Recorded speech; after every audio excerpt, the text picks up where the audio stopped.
All right, Grand Rising to you, beautiful people, man. Thanks so much for joining us here today. New Black Wall Street Book Club, where Black folk do read. You put it in the book, and we absolutely will find it. Man, I'm your host, ERGJ, your certified financial educator, CEO of ERGJ Enterprises, ERGJ Black Bazaar, and also author of the Black Billionaires Club, a book about Black folk and wealth. And we're going to continue our journey today. You guys are pretty excited about this book, which is The Wealth Choice. The Wealth Choice, written by Mr. Dennis Kimbro, Success Secrets of Black Millionaires, Success Secrets of the Black Millionaires. While you guys are connecting, go ahead, hit that like button, that share button, all that good stuff. Also, let us know where you're connecting from, what city, what state, what country, what city, what state, what country. Love to know how far our reach is as we are broadcasting across the World Wide Web into Facebook and YouTube. And that worldwide is pretty important because we could be reaching you anywhere. We're out of Decatur, Georgia, where our studios are. And again, love to know where you might be here this morning across this beautiful thing called the Earth. But at any rate, man, we're going to just continue to dive in. Good morning to you. Thanks so much for joining. Y'all know what time it is, man. Time to get our music on. Mr. DJ, hit the music. New Black Wall Street Book Club. Evan Jefferson, brother, much love. Educating, elevating, because in knowledge is the power and we'll never give it up. Literature's for the masses. Where to put your money down, now how to watch your assets. Yeah, uplifting others is a passion. My brother Evan, he will turn it into action. New Black Wall Street Book Club. You should come read with us. Yeah, we comprehend and discuss. Yeah. We all just come together. There's no limit for us. Here comes your host, New Black Wall Street. Evan, take it away. New Black Wall Street Book Club. All right, beautiful people, man. So I can't wait. We are working on our trailers right now, intro and outro, so y'all know how we do it over here. So when that comes, y'all know it's going to be pretty dope. But it must be a beautiful day. I mean, it's a special day, man. I see some people here that I know we must be doing something right. If they done got up and they joined us here this morning. Grand Rising, see you, Queen. Aunt Viv is in the house. Thanks so much for joining us here today. Brother Milt Jr. is here, man. I hadn't had a Milt Jr. sighting in a while, so we must be doing something right over here. Brooklyn representing. Brother Weathersby, always appreciate the support. Thanks so much. Got an Almanor sighting. Oh, my goodness. We must be doing something right over here. Over here, up in here, man. Thanks so much for joining, man. Viv, you say like the book so far. Yeah, it was very, very, very, I mean, this is a wonderful book. This is a wonderful book. And we're going to continue to dive into this thing, The Wealth Choice. If you guys want to, if you don't have the book, you need to get the book. Brother Kimbro does have a website. You just simply go to the website, www.denniskimbro.com. www.denniskimbro.com. Well, y'all know what time it is, man. Time was get up in this thing. Not too much talking. 30 minutes a day. 30 minutes a day to keep broke and stupid away. The Wealth Choice, New Black Wall Street Book Club. Let's read. So the next subsection that we're in, guys, is the intro is called A Wealth of Knowledge. And, and first and foremost, again, it's called The Wealth Choice. Everybody put in the comments, so I choose wealth. It's a choice. It's something that you have to choose. It's something that you have to decide that you want for your life. I choose wealth. And our next subsection is why the wealth choice and why now?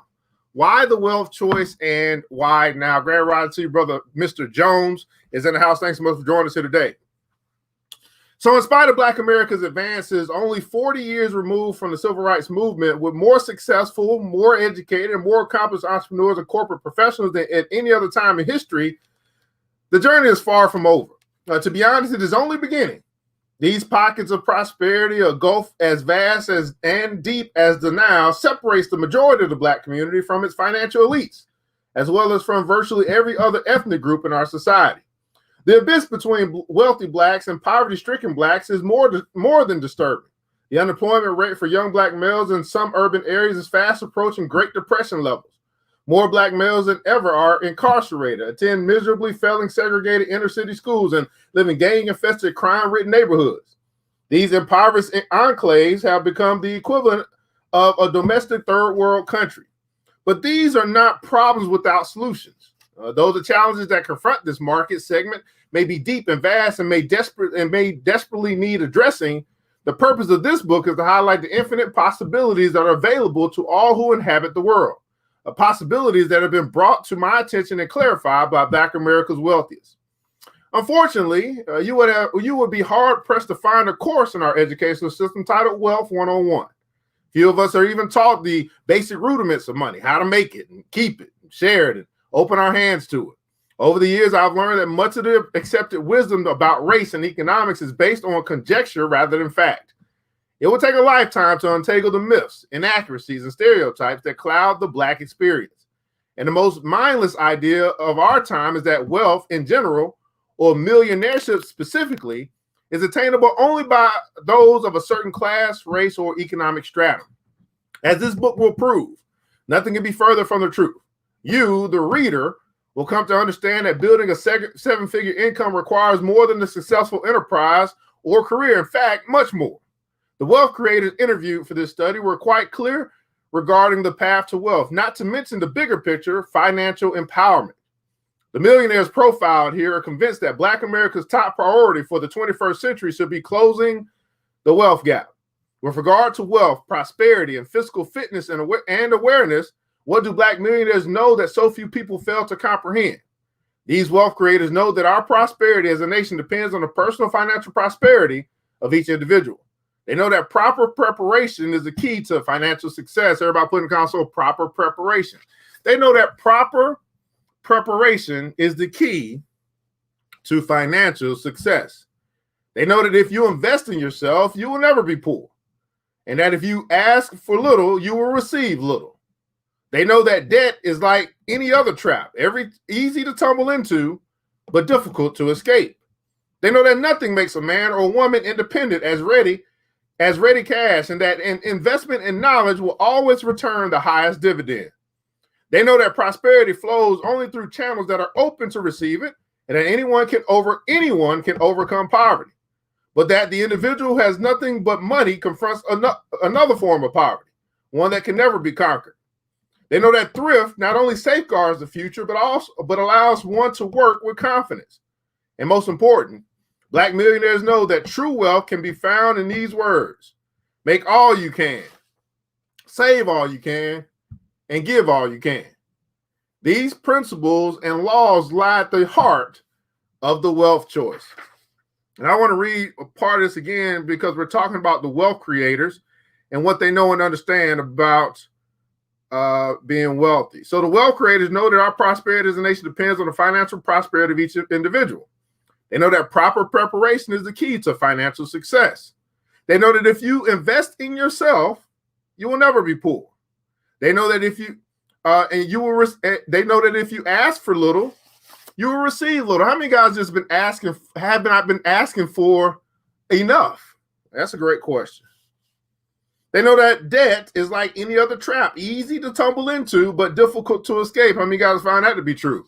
Easy to get into, easy to go into debt, hard to get out. They know that nothing makes a man or woman independent as ready cash, and that an investment in knowledge will always return the highest dividend. They know that prosperity flows only through channels that are open to receive it, and that anyone can overcome poverty, but that individual who has nothing but money confronts another form of poverty, one that can never be conquered. They know that thrift not only safeguards the future, but allows one to work with confidence. And most important, Black millionaires know that true wealth can be found in these words: make all you can, save all you can, and give all you can. These principles and laws lie at the heart of the wealth choice. Next subsection is Operation New Life. Operation New Life. Let's get it. I've read countless books on finance and economics, and I've worked for years with the financial elite. As a result, I found one common core that resonates among those who control vast resources. They don't implement wealth-generating habits only when they feel the need to do so. Rather, they habitually live in a state of wealth. In other words, there's more to wealth than just learning about money. Black millionaires repeatedly take certain actions, consistently adhere to routines that allow them to create and maintain considerable wealth. They save, dream, plan, invest, and give in a never-ending cycle. Behind their routines and habits lies a basic core of beliefs. The first of which is that money is plentiful for those who understand the simple laws that govern its acquisition. Money is plentiful. On November 4th, 1986, my life changed forever. Though I never met Napoleon Hill, famed author of the seminal classic Think and Grow Rich, I did meet and develop a relationship with his manager and business partner, W. Clement Stone. Stone's slick back hair, bow tie, pencil mustache, and omnipresent cigar marked him as a creature from the roaring 20s. When I met him in his Chicago office when he was 84 years old, his handshake was vice-like. Stone, a visionary and an icon, was once named the world's wealthiest. Seldom can a single individual affect the lives of an entire generation for the better, not to mention the lives of future generations, but Stone did so. As the founder and president of the Combined Insurance Company of America, no one spoke on the subject of wealth and achievement with more authority or experience. Stone was the foremost spiritual descendant of Benjamin Franklin, Samuel Smiles, Orson Swett Marden, and other giants in the self-help field. During our meeting, he shared a few pearls of wisdom. Number one, a desire is the beginning of all human achievement. Number two, when you go for something, don't return until you get it. Number three, success is achieved by those who try. Everybody put comments on try. Success is achieved by those who try. When there's nothing to lose by trying and everything to gain is successful, by all means, try. Number four, if you cannot save 10% of all that you earn, the seeds of greatness are not in you. If you cannot save 10% of all that you earn, the seeds of greatness are not in you. And number four, prayer is mankind's greatest power. Above Stone's desk hung a portrait of George Washington kneeling in prayer before battle, a testament of Stone's lasting belief in the oldest self-help philosophy in the world. I never engaged in any action, Stone confessed, without praying for guidance. But the Great Depression hit Stone hard. By 1937, his company's 1,000 employee sales force had shrunk to 135, and he was $28,000 in debt. As fate would have it, he was given a copy of Napoleon Hill's Think and Grow Rich. Stone devoured the book. He distributed copies to his reps and watched company revenues explode. By 1952, Stone had personally earned more than $100 million from his Combined Insurance Company of America. What was in that book? To answer that question goes back to 1908 when author Napoleon Hill was 25 years old, was a 25-year-old magazine reporter. During an interview, still giant Andrew Carnegie tossed the young journalist a massive challenge. Carnegie promised Hill he would introduce him to the greatest wealth creators of his day, provided the aspiring writer would devote the next 20 years compiling their success secrets into a book. Hill would receive no pay. Moreover, in Carnegie's vest pocket was a stopwatch. He told Hill that an individual who makes fast decisions can be trusted to carry them out. If Hill hesitated more than 60 seconds, the deal was off. For the next 2 decades, while supporting himself through a variety of positions in sales, advertising, education, and public relations, Hill interviewed more than 500 successful men, among them Henry Ford, Charles Goodyear, John D. Rockefeller, George Eastman, Marshall Field, and Thomas Edison. His Law of Success, published in 1928, won worldwide acclaim. However, it was Hill's blockbuster Think and Grow Rich, published nearly a decade later, that truly hit a nerve in Depression-era America. At last count, this single volume has sold more than 60 million copies. When I met Stone, I was 36 years old, married with 3 small children, and financially at the lowest point in my life. Prior to this encounter, I was one of those men leading a life of quiet desperation. Although I had finished college and graduate school, I was dead broke. I spent most of our income and every dime of our savings researching and interviewing Black achievers and peak performers for a book that would eventually become What Makes the Great Great. Outside of my writing, life was a living hell for me and my family. It seemed that no matter how hard my wife, Pat, and I worked, we were always in debt up to our eyeballs. But I knew life held so much more. Back in the mid-1980s in the outskirts of Atlanta, Georgia, I lived in a nice house on a cul-de-sac overlooking a pristine wood area surrounded by neighbors who were and are like family. As idyllic as the view was then and still is today, I often find myself dreaming of a different view and a different life. Not necessarily a better life, but a richer, fuller one. I wanted to see all that this world had to offer and to know some of the most interesting people and to experience, learn, and truly grow as an individual. Quite simply, I wanted to succeed, especially spiritually and financially, though I was unsure exactly what success meant. Didn't realize it at the time, but I was about to take a long step into the future. Slowly but surely, word got out about my research. because there was such an obvious void in the literature. I was asked to write a series of articles about wealth creators at the center of the study. As fate would have it, one such article found its way onto the pages of Success magazine. Finally, in spite of all the tough years, I was earning a living as a writer. 1 year later, another break came my way. The Napoleon Hill Foundation caught wind of my writings, and out of the blue, I received Stone's phone call requesting a meeting in his palatial Chicago office. As Carnegie did with Napoleon Hill, Stone not only sought out me, an unknown writer, but he guided my development through his personal philosophy and principles while providing me with the offer of a lifetime to update the complete Hill's final work, a spinoff of his greatest effort dedicated solely to the economic advancement of Black America. On November 4th, 1986, the day I walked into Stone's office, I hoped that he would see my ambition and strong desire to learn and know, qualities I knew he admired and valued. My curiosity is perhaps the character trait of which I am most proud. I am and always have been intrigued by those men and women who, by dint of their own talent, creativity, promise, and perseverance, reach impressive goals and objectives and amass high levels of wealth and well-deserved byproduct of their accomplishments. Interestingly enough, the most successful people I've met along my journey share this one critical element: boundless, near insatiable curiosity when it comes to growth, success, human development, and receiving all that life has to offer. They simply needed to know. When Think and Grow Rich, A Black Choice was released in 1991, I set a simple yet achievable goal: to turn one-time victims into victors and to transform the least, the last, and the lost into peak-performing, high-achieving men and women. Operation New Life was what Wally Amos, the chocolate chip cookie tycoon, called the moment. You are going to create a new and improved you. Turn the page, Amos urged, and get started on the greatest journey of your life.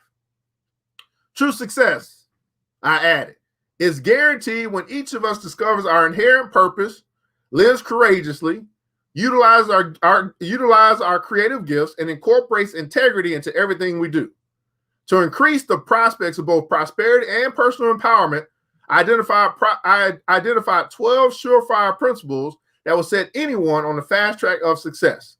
Along the way, with my follow-up effort, What Makes the Great Great, again, through countless interviews with Black America's best and brightest, I constantly refined and expanded my inquisition to include practical advice as well as pearls of wisdom. We all possess the seeds of greatness, I pointed out.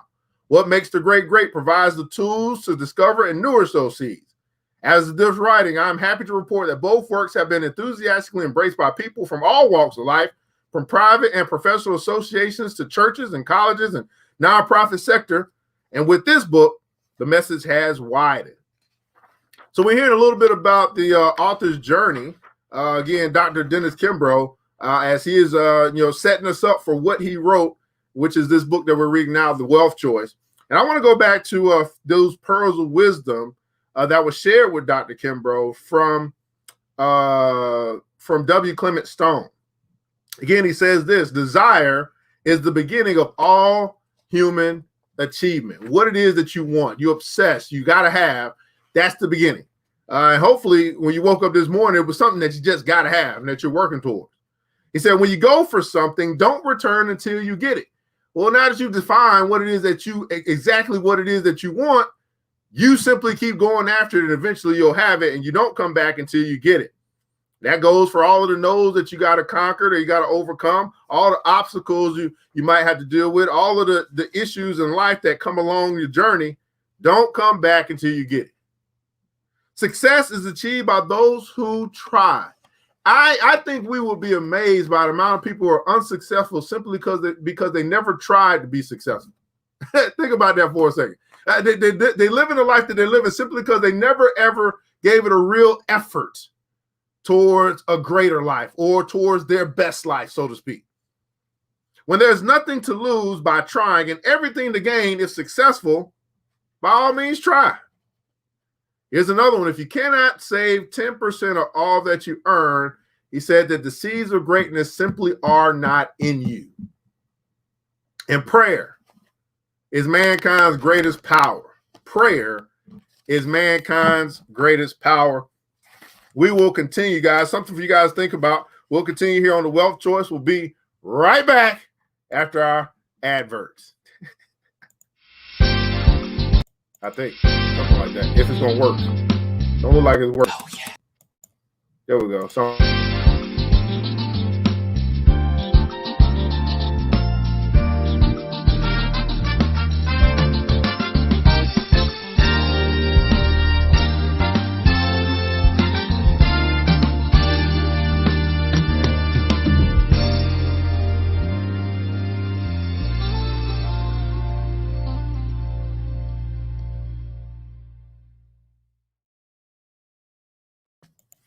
Black Billionaires Club. I'm also an author myself. I got a soft spot for authors. The reason why we have this book. If you do know someone that's an author, we are particularly this broadcast is for Black authors, and particularly those who've written something in the space of finance, business, personal development, or motivation. So if you are an author in that space, or you know someone that's an author in that space, and they want a little bit more exposure to their work, we'd love to look at what they've written and quite possibly bring it to the show. You can have them inbox us over ERGJ Enterprises on Facebook, YouTube, something like that. And we love to dialogue with them, see if we can work on something together. You can find my book by simply going to the website, theblackbillionairesclub.com, theblackbillionairesclub.com. Not only is it a book, it's a movement. We do have a club where we as members focus on building wealth and business. And so if you want to get around like-minded people in that area, you're saying, hey, I'm tired of trying to do it by myself. Well, you may want to consider joining our group, okay? Theblackbillionairesclub.com. You can find the book. And you can also find more information about our club. We probably have quite a few BBC members joining us here this morning. So if you are here from the BBC, go and put in comments below hashtag BBC. The wealth choice. Let's keep going. We'll finish this thing out. What's going on, brother? Bashan LaSalle Brooks. Okay, yeah, tag somebody. Absolutely, tag somebody if you know someone in that area. Artavius, what's going on? How are you, Miss Artavius Holmes? Thanks so much for joining. You needed this truth, man. We all need some truth. Miss Brown, thanks so much for joining us here today on the New Black Wall Street Book Club. Miss Hollingsworth is in the house. Happy to see you. And Haru Hathor, thanks so much for joining us here today on New Black Wall Street Book Club. The wealth choice, let's keep going. Let's finish strong. Let's finish strong this morning. 30 minutes a day to keep broke and stupid away. 30 minutes a day to keep broke and stupid away. You can find this book by simply going to the website, www.denniskimbro.com, www.denniskimbro.com. Wealth Choice, Success Secrets of Black Millionaires, New Black Wall Street Book Club. Let's keep reading. So each year, approximately 50,000 manuscripts find their way to editors' desks and are eventually published. Bookstores generally contain about 15,000 different titles, and yet, of all the books you could be reading, you are holding the wealth choice. Is it fate or luck, chance or coincidence? I don't believe it's any of these things. Nothing is incidental. I'm convinced that many times during the course of our lives, the Creator challenges us to be more and do more than what we thought possible. It's no coincidence that you're joining us here this morning if you're here live and we're reading the wealth choice. I know nothing of your particular circumstances, whether you are young or old, male or female, rich or poor. I do know, however, that you are in search of a better life and increased abundance. Everybody put in comments, so better life and increase. Better life and increase. What I'm about to reveal to you has until now been known by only a fortunate few. Ironically, this key has evaded both the educated and the illiterate. Some who have been blessed with the wisdom have rejected it. They resisted and refused to listen, just as you may wish to do. This is your chance. Forget the past and welcome this day. You will be wise to understand that at any moment, the decisions you make can alter the course of your life forever. If you follow the instructions outlined in this book, the results will be automatic. You'll suddenly realize that you're capable of achieving and earning and possessing far more than you ever thought possible. And you'll realize your potential simply by applying the 7 laws of wealth, $1 million habits of men and women who have gone from rags to riches in one generation. I beg you to adhere to the words written by business philosopher Jim Rohn. Let others lead small lives, but not you.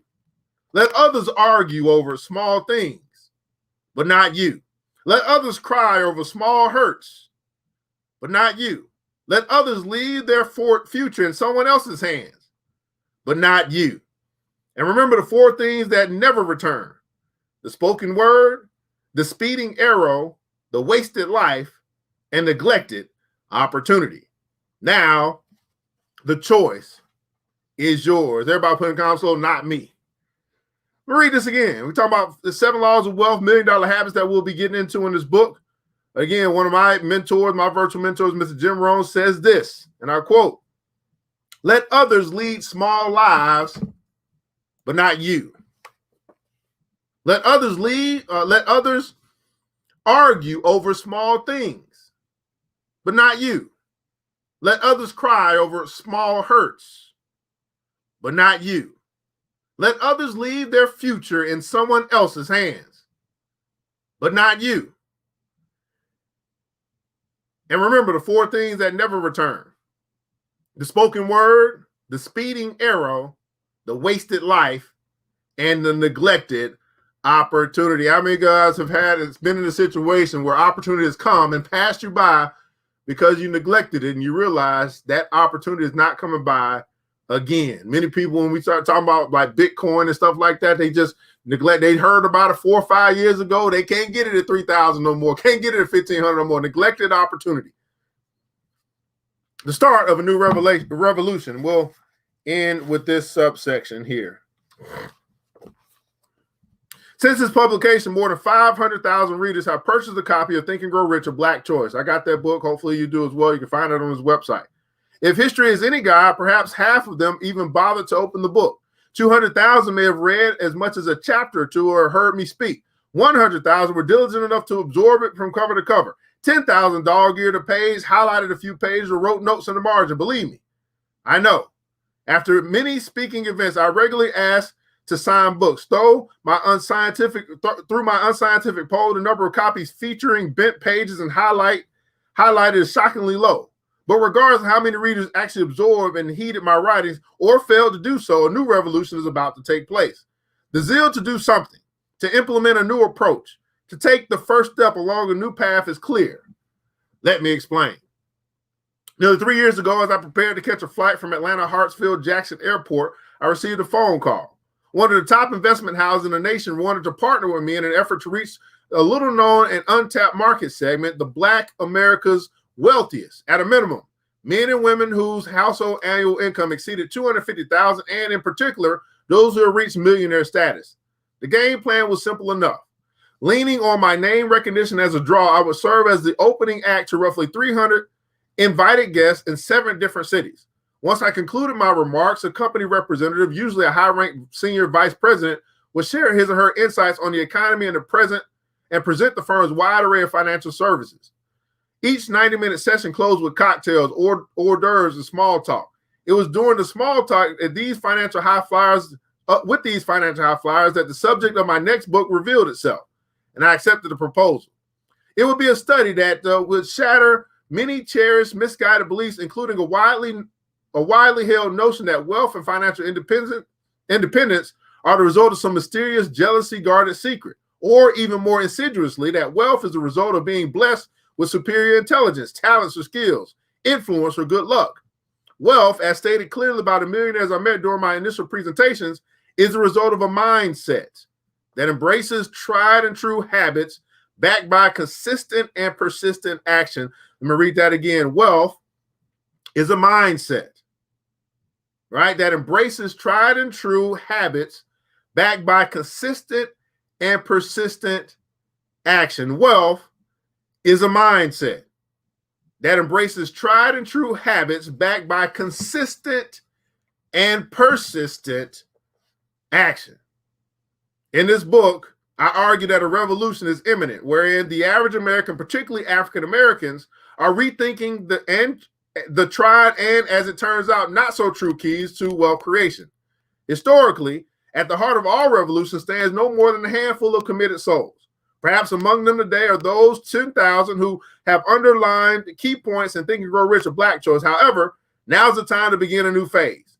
The urge to do something, anything, is clear. A quick glance at the data I described spells out what needs to be done. Before you read any further, allow me to offer a word of advice. You may want to release or at least reconsider any preconceived notions you've held regarding blacks, whites, and money. For starters, consider these statistics. According to a 2009 Pew Research Center study, the median wealth of white households was 20 times more than that of black households and 18 times more than that of Hispanic households. These lopsided wealth ratios are the largest since the federal government began publishing such data in the 1980s. Whites' 20-to-1 wealth advantage over African Americans has been known to buffer and soften any economic downturns in the economy. Moreover, the net worth of Black households fell from $12,124 in 2005 to $5,677 in 2009, a decline of 53%. Surprisingly, more than one-third of Black households had zero net worth during the same period. Wow. Approximately 35% of African Americans had no wealth or were in debt in 2009. To magnify this point, the Consumer Federation of America calculated that 25% of U.S. households were wealth poor, holding net assets less than $10,000. This statistic is a far cry from the 45% of Black households that fall into this category. Home ownership rates are highest for whites, 74%, and lowest for Blacks, 46%. Strikingly, Black unemployment rates are twice those of whites, and the median Black family's net worth stands at $8,300, a fraction of that of white households at $56,000. 24% of African Americans spend more than their income compared to only 14% of all Americans. 32% of Blacks don't save at all. Less than 1/4 of all Americans fail to do so. To underscore these statistics, according to Earl Graves, Jr., CEO of Black Enterprise Magazine, Blacks are 6 times more likely than whites to purchase a Mercedes-Benz automobile. Furthermore, Graves continues, the average income of an African American who buys a Jaguar is nearly 1/3 less than that of a white purchaser of the same luxury vehicle. Nearly 1/3 of white households owns a 401k or thrift savings accounts, compared to less than 1/5 of African American households. Moreover, white households are more likely to own stocks and mutual funds, 31.9% as IRA or Keogh accounts, 27.5%. 10% or less of African Americans owns these assets, and their median value, $8,000, is far below that of whites, $20,000. When using the term millionaire, few tracking institutes or organizations refer to those with investments in excess of $1 million. Investments include such income-bearing tools as stocks, bonds, mutual funds, equity shares in private businesses, annuities, net cash value on life insurance policies, mortgages, certificates of deposit, treasury bills, savings bonds, money markets, checking accounts, cash, as well as gold and other precious metals. Basically, anything of value that is reasonably liquid. Capgemini, a French-based information technology firm, defines a millionaire as anyone with investable assets of $1 million or more, excluding primary residence. By their conservative measure, nearly 10 million millionaires exist worldwide. Credit Suisse, the international financial services conglomerate, asserts that a millionaire is an individual whose net assets, everybody put in console assets, exceed 1 million. The Credit Suisse Global Wealth Report estimates that 24 million such people exist across the globe, which equates to more millionaires than the number of people living in Australia. Some 41% of these wealth creators reside in the United States, 10% live in Japan, and 3% live in China. Closer to home, according to the Federal Reserve, this is not the individual way of expressing a household's level of wealth. In the context of wealth creation, home ownership and equity, the appraised value of the home minus the mortgage owed, proves to be the most valuable and widely held asset. Against this backdrop, in 2000, nearly 3/4, 74% of white households held home equity. In contrast, fewer than 1/2 of African Americans are homeowners. To compound matters, whites are 3 times more likely to own rental property than Black Americans, as well as to own and operate a business, 12% compared to 3.4%. Black Americans spend more than $700 billion annually, yet Black-owned businesses receive less than 1/2 of 1% of all sales receipts generated in the United States. According to the 2007 Federal Survey of Business Owners, of the 1.9 million Black-owned firms, 1.8 million are classified as sole proprietorships. The average receipts of these non-employed firms were a paltry $21,270. And if the future weren't bleak enough, according to the 2009 Child Trends Research Report, 34.5% of African-American children, compared with only 11% of whites, are raised in poverty. Once upon a time, immigrants who traveled to this country thought that the streets in America were paved with gold. These newcomers believed that fame and fortune were possible to anyone who was armed with an idea, who backed his or her dreams with hard work and determination, and who stayed true to the guiding principles on which this country was built.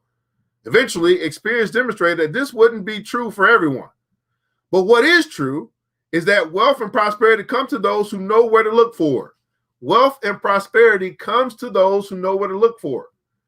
Wealth and prosperity comes to those who know where to look for it. High net worth men and women outlined in the study, more than 1,000 Black millionaires know where to look. And I think it would be incumbent upon us to read about these people so we can know where to look as well. What look at those statistics, right? I know, right? Those statistics, man. The Wealth Choice by Dennis Kimbro, 30 minutes a day to keep broke and stupid away. We're going to just keep going through this each and every morning because we're going to get something out of this. And I simply saying we're going to have to, I'm choosing wealth. I don't know about you in 2021. I'm choosing wealth. And I understand that that's going to have to be backed by consistent and persistent action. This is the New Black Wall Street Book Club where Black folk do read. You put it in a book, and we absolutely will find it. We've been going through the book, The Wealth Choice. We'll continue that. Success Secrets of Black Millionaires, written by Mr. Dennis Kimbro. You can find that book by simply going to the website, www.denniskimbro.com. I want you beautiful people to remember this, that it takes a village. It starts with us. Let's build as we climb together. We all we got, beautiful people. Matter of fact, we all we need. And thank God, that's more than enough. Until next episode, you know what time it is. Mr. DJ, hit the music. It's the New Black Wall Street Book Club. Wall Street. With your host, Evan Jefferson. It's time for us to go. Yeah.